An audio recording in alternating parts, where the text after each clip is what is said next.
Okay, boys and girls, here is your geometry view for chapter 7 in the textbook. Here are some things that you should know. Hey, what's an angle? An angle is the space that is between two lines that cross over at one point. That point is usually called the vertex, and we measure that space usually in degrees. So what are some of the important angles you should know? Well, a right angle is 90 degrees. That's usually we call that a perfect corner. For our purposes, an acute angle is going to be pretty well from 1 degrees to 89 degrees.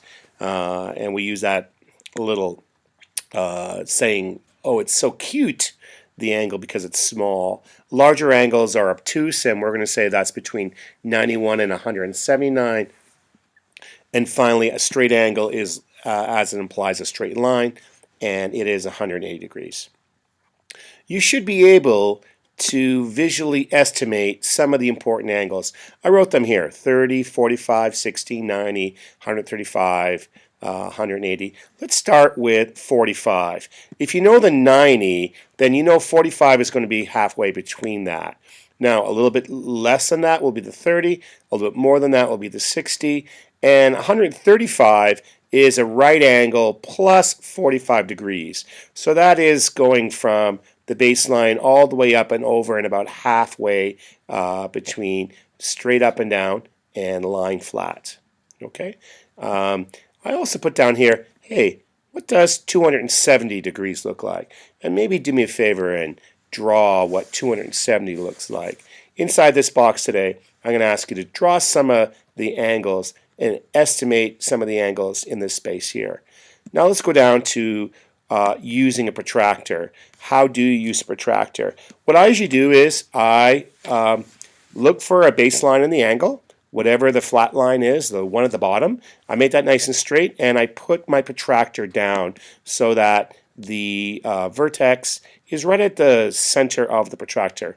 Then I go along the scale, and I always start measuring from a 0. So wherever the 0 is, if the 0 is on the inside, then I would be using this scale to measure.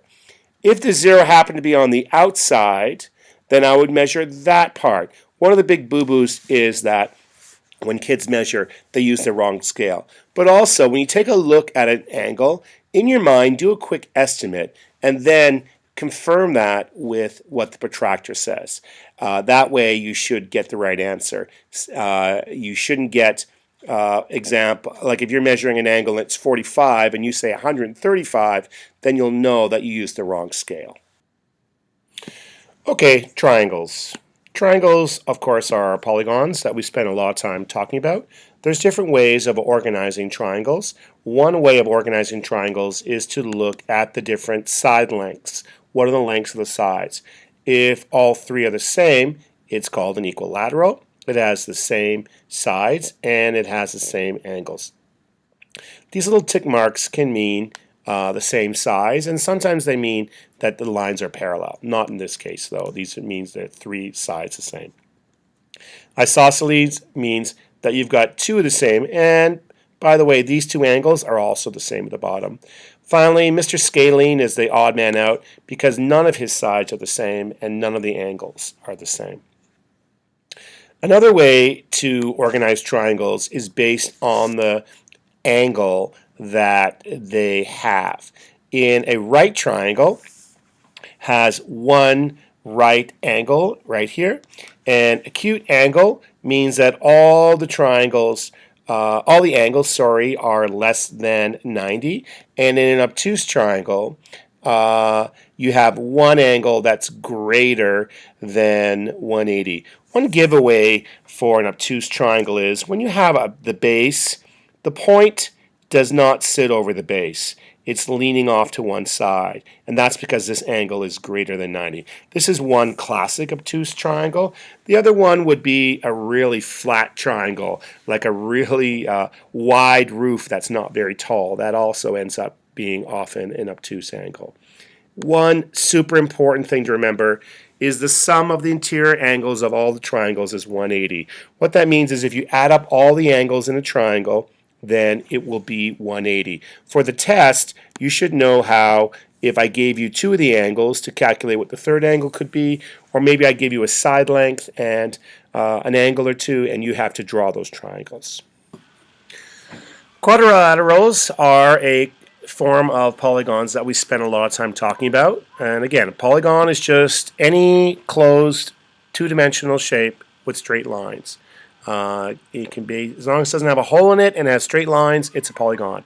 Now, a quadrilateral is just a four-sided polygon, and there's a variety of different ones. The most common ones, of course, are the square and the rectangle. Let's take a close look at the definition for a square. A square is a quadrilateral with 4 right angles and 4 equal sides. It's very specific. Only a square is a square. But a rectangle is a quadrilateral with 4 right angles. It doesn't say anything about the side lengths. So that's why when we look down here, we can say that a square is a rectangle, but a rectangle is not a square. Okay?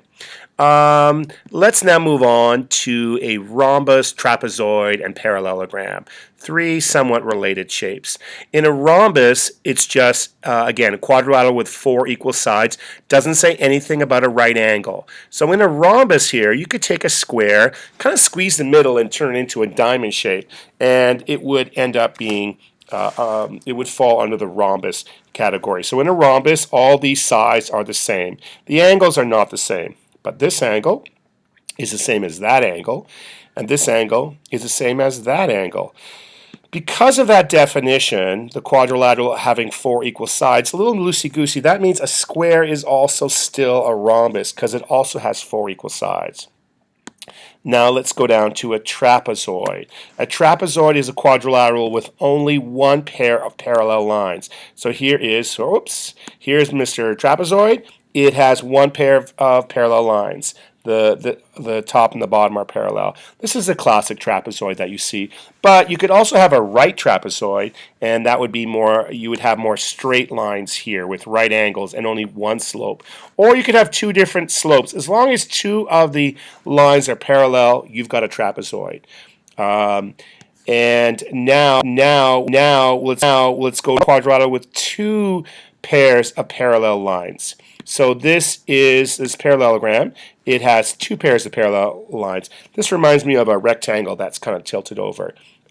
So the lines on either side or top and bottom are parallel. That's it. But also, because the parallelogram definition is kind of loosey-goosey, a rhombus is also a parallelogram. So there's a lot of one thing is the same as the other. And there might be some questions on that on the test. One important thing to remember, though, is that the sum of all the angles inside a quadrilateral is not 180 like it is in a triangle. It's 360. So if I gave you 3 of the angles and I left out 1, you could figure out what the other ones were based on that, doing some math. Okay, that's quadrilaterals. Okay, the very last section is about regular versus irregular polygons. What is a definition of a regular polygon? A regular polygon is a polygon with the same, every side will be the exact same, and all the angles are the exact same. So all the sides are equal and all the angles are equal. They're the perfect shapes that we talked about. A 3-sided regular polygon is an equilateral triangle. 4-sided is a square. And of course, pentagon, hexagon. Heptagon is for 7. Octagon is for 8. Nonagon is for 9. Decagon is for 10. The most popular ones, I would say, are probably 3 to 6, and also throw in the octagon. But it's nice to know the other ones too. So the difference between regular polygons, here are all the regular polygons. Oh, regular quadrilateral. I would put a square in here in terms of rectangle. Sorry, that illustration is not correct. But all the other ones work out. So there's a perfect hexagon versus a crazy hexagon. See, in these irregular polygons, all the shapes are not the same. The sides are not the same. The angles are not the same. And that is down here for the irregular definition. Okay, that's it. Good luck on the test.